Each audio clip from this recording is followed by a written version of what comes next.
Cooper is actually a little bit of a star in Ukraine because my mom, during COVID, was one of the most productive people probably ever, because everyone during COVID was playing video games and growing a beard. But my mom ended up writing a children's book. And she wasn't an author before this, but she published it as a children's book in Ukraine, and it's doing quite well. It's selling, and it's connecting Ukrainian kids to a Canadian dog. The Adventures of Cooper. From my understanding and from the kids that I've talked to, the families I've talked to who have read the book, Cooper is this calming energy that really just diminishes the anxiety that Ukrainians and all types of people can face on a daily basis. He was an inspiration because we loved each other.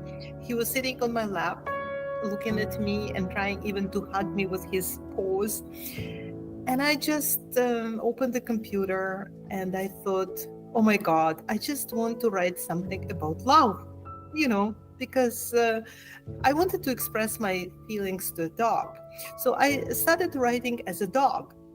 I was Cooper, right? Because I wanted to get into his little head, into his little brain, and figure out how he, as a little dog, how he's looking at us.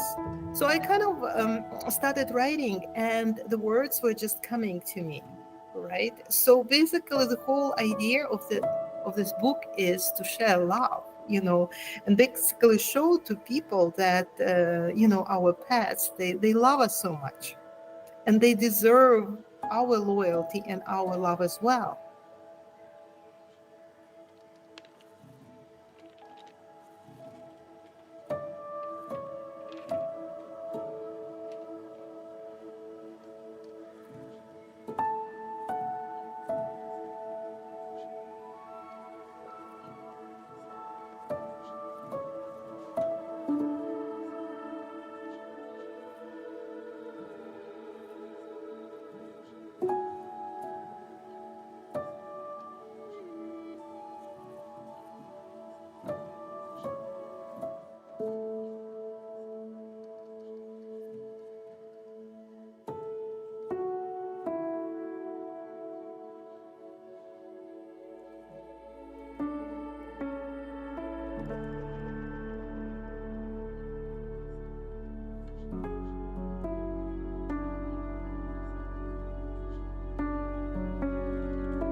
So are they all outside now? Yeah, they're all around. So that it's easier to clean up after them, I guess? Yes.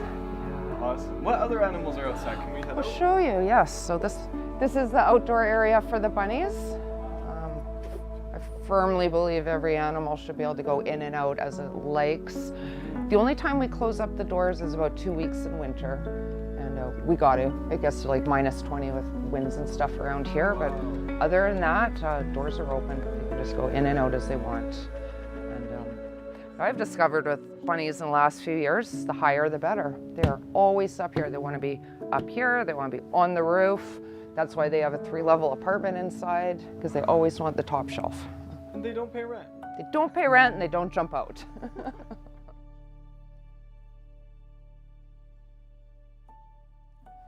So what have you done to take accountability on treating the animals well, considering them members of your family? Like, I can, for me, it's very evident because I'm with you, I'm here in person, and I see that you have a genuine love for these animals. But what are the things, the tasks, the responsibilities you keep yourself accountable to express that love in a positive condition for them?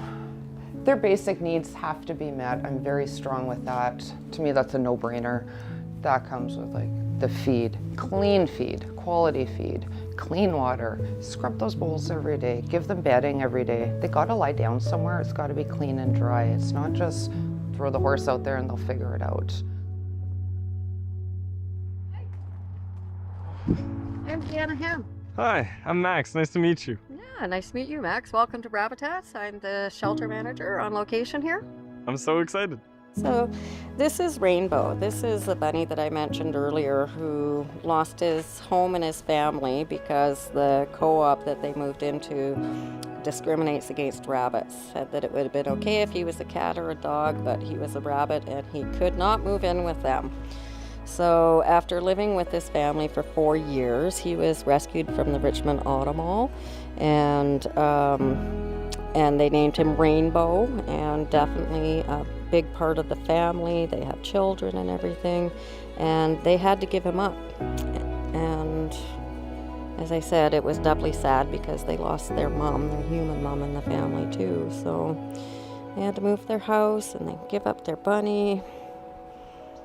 And he's a very good boy. Let's give you some chance to run around on the grass, sweetheart.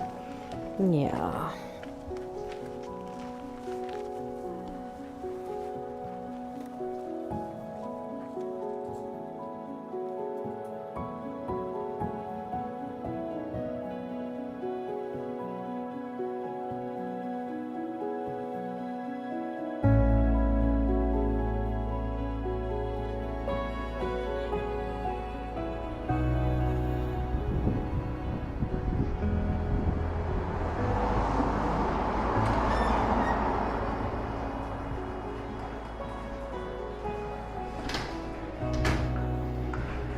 Hi, I'm Max. Nice to meet you.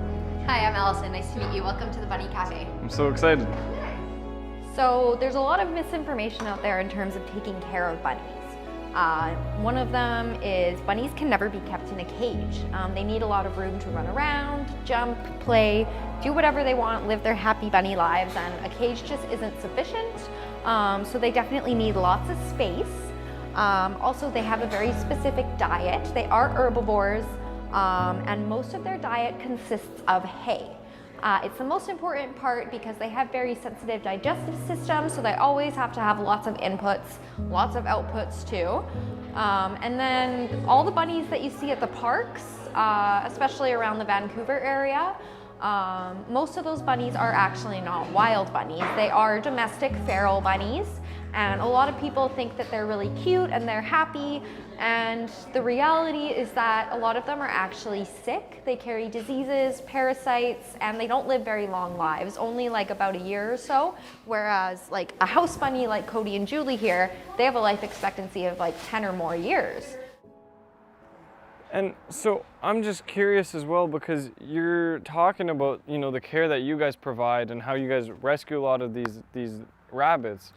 And can you just touch base on the fact of, you know, the conditions that you create for these bunnies, why it is beneficial for them, why it helps them live longer, better lives, connect them with proper homeowners and people who are actually responsible and ready to take care of them? Can you touch base on that? Okay, and maybe we'll go a little bit historical on this as well. I love history. Okay. So the thing is that there have always been agencies that rescue animals, agencies, private rescues, that kind of a thing. But a lot of them do focus on the pets that are intended to live in homes with people. The reason why Rabbitats came into existence was because there was a need for helping the feral rabbits who are out there living short lives in danger. So that's where we come in with our colony housing and that. Now, it's not to say that we don't have lovely adoptable pet rabbits that we want to go and live in homes with people. They're lovely pets, as long as you understand, you know, how to look after them, how to address their needs and everything. But we would never have the volume of rabbits we have if we weren't also doing the feral colony rescue. That's what allows us to have the greater numbers. But we and every other rescue and shelter and agency is being inundated daily with requests by people for us to take their rabbits because they can't keep them anymore, which usually goes back to housing issues, sometimes health issues, and people out of the goodness of their heart rescue some of these rabbits that they see outside, and then they hope that someone can take them, and most of us can't take them, right? Everyone is full up and beyond full, and where are we going to put those rabbits if we take them? The other thing I learned is, or another myth I guess, is that rabbits can eat any kind of fruit and any kind of vegetable. Rabbits can't. And I didn't learn that until I started working at the shelter. I didn't, we all thought that carrots were really good for rabbits. They are good, but only in moderation. So I had no idea of that. Same with cabbage. I had no idea of that. Oh, I had no idea that rabbits could not consume a lot of carrots.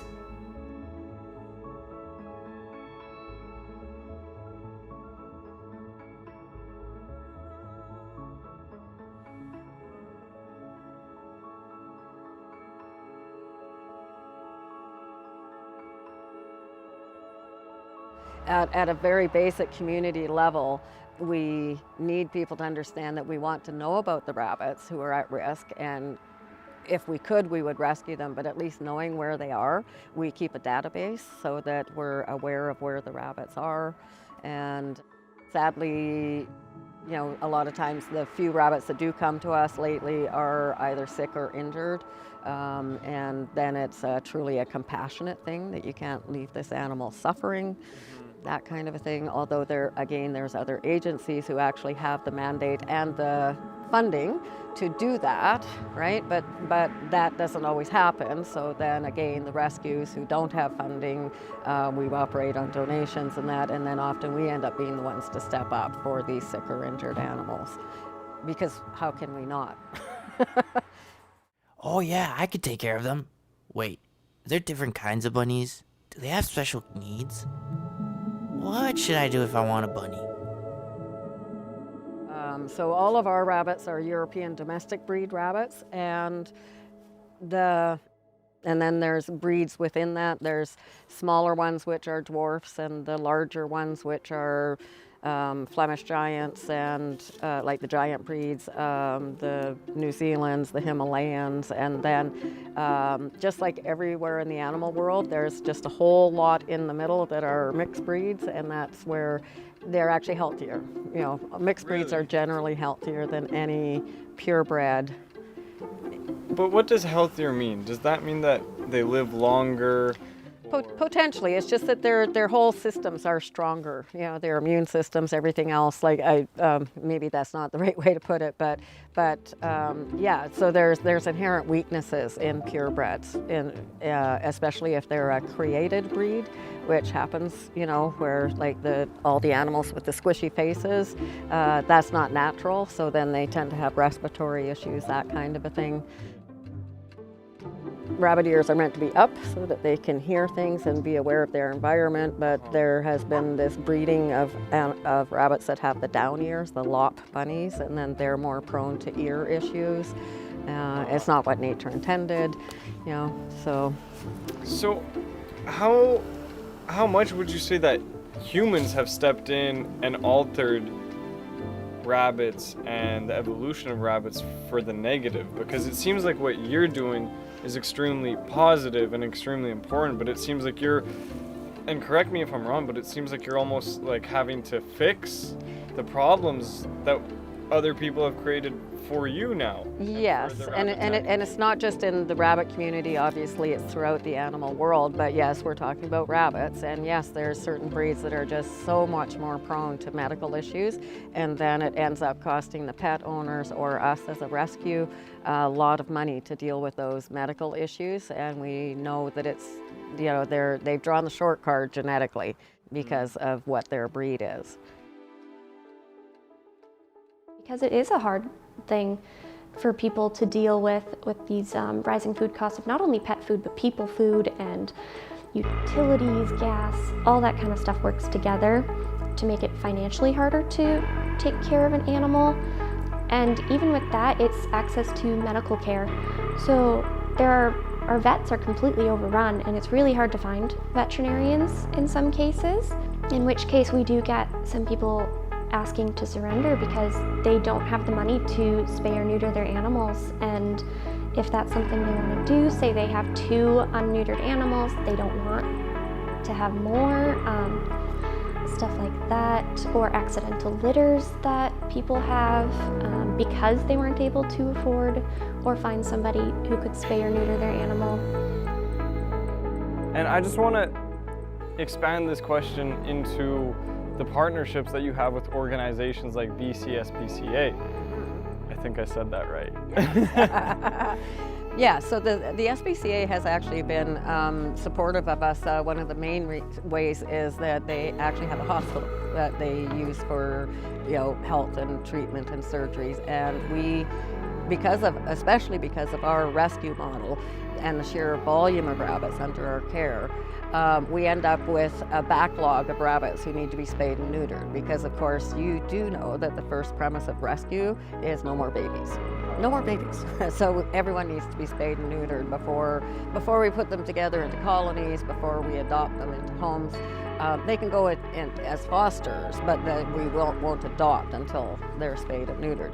So at any rate, the SPCA has been kind enough to let us use their hospital facility for spay and neuter clinics, and then we can get 20 or so rabbits all done in one weekend with volunteer vets and volunteer vet techs and other volunteers. And it's not like 100% free. Obviously, we have to pay for materials and everything, but just having the ability to do this, to get that many rabbits' needs addressed in one weekend is just amazing. So I think, my relatively short time in BC so far, what I've really been encouraged by are some of the ways in which as a culture and a province we really uphold animal health and well-being. It's really nice and encouraging to see a culture and society where we value, not just their presence for us, even though they can be hugely beneficial for us, but their presence in and of themselves. And to see some of those, rights and sort of, freedoms that we uphold for these pets and all companion animals has been very encouraging. I think some of the ways in which I've seen that, I certainly have seen some, unfortunate cases that have been whether cruelty cases or abandonment cases, where we've seen, federal and provincial support, and whether that's through legislation or through funding, that has been incredibly good to see, and I hope to see more of that as we go. Oh, Canada, our home and native land. Those are all the lyrics I know. So there's a whole business side to this too, though, that I think myself and many other people are completely oblivious to. What are some of the biggest economic challenges that you guys as Rabbitat have to face in upholding all these bunnies? I knew nothing about rabbits. As an adult, I had made a conscious decision not to have pets in my life because I understand that they are a responsibility and an expense and a commitment. I became passionate on helping animals in our community kind of when I became vegan about 7 or 8 years ago. And I had chosen just not to have personal pets, even though, of course, my family had pets growing up. I initially went vegan for health reasons, and kind of as time went on, I learned more and more about animal agriculture and all the cruelty that's involved. When we started bringing in these feral rabbits from the Richmond Auto Mall, and many of them were truly feral, but much to my surprise, it turned out that I actually have a way with rabbits. And so, especially the poor feral rabbits are usually terrified when they're first trapped and brought in. They're not used to humans at all. I've always had a really special place in my heart for bunnies. And I always knew that I wanted to have a bunny one day. We apply for every single grant that we possibly can qualify under. It helps us with our community outreach and education programs, but usually they don't let us use the money to actually help these rabbits under our care. So that was the beginning, the beginning for me of why I ended up getting so involved with rabbit rescue and sticking with it for 12 years now. Unpaid, it's volunteer work. This is my passion. This is what I do with my life. But the thing is that the rabbits are who actually made me make that commitment to them. That when Sorrel was wanting to build the organization of Rabbitats, and one of the very first things she said is we are and will be a vegan-based organization, and we will never, you know, give volunteers anything that is not vegan. And I said, I'm cool with that. You know, anyone can have a meal or a snack that doesn't involve meat or animal products in any way. But I said, I'm not vegan, I'm not even vegetarian, and I have no intention of changing that. But as I became more and more involved in animal rescue and exposed to more organizations and more information sources about animal agriculture, and of course my personal experiences with the rabbits themselves, it became obvious to me, gradually it has to be said, but that I really didn't want to participate in anything that was taking animal lives or products from animals that we have no right to. About 8 years in is when I became fully vegan, and it was, yeah, it was pretty gradual, maybe. But my doctor said to me that the way that it happened, so gradual and everything, it was the perfect way. I am a significantly smaller person now than I was when I started, because there is a lot of health benefits to a vegan diet, plant-based diet. Most grants are tied to thinking rather than doing. And when the opportunity finally came in May 2021, I adopted my first bunny, Rascal, from Rabbitats. We appreciate the grant money, right? But yeah, we have hard costs. And just kind of started to get more involved in rabbit rescue. I started working at the Bunny Cafe. I started volunteering a lot more with Rabbitats and just kind of got more and more involved over time. What are the biggest things that you are in need of now? Yes, it's adopt, not shop, right? So, and yes, you can adopt 1 or 2 or 3 bunnies to come and live with you in your house, and that's really sweet and necessary and appreciated. But with the volume of rabbits we have, we're hoping that people can get into that concept of why have 2 when you can have 10 or 15. Eventually I ended up speed dating Rascal with Gigi, so I have 2 bunnies now, and they inspire me with everything that I do every single day. So the thing is, we want people to adopt colonies, right? And then you can have your own little poop factory, for one thing. Rabbit poop is really beneficial as a fertilizer, and the care of a group of rabbits is really not that much different than the care of a couple of rabbits in your home. It's a different lifestyle, but you're allowing the rabbits to lead a more natural social structure, and yeah, most people find it very fulfilling and therapeutic. Well, animal therapy is something that I've noticed has started to, you know, pick up more influence, and I have a little dog who I can see the positives and the reinforcement and the emotional sustainability that I get from him. And I can only imagine that that is also mimicked in these rabbits. Yeah, I don't have time to be really involved in out-and-out animal activism because I'm too busy running the shelter here. But this is actually my activism. I do understand that.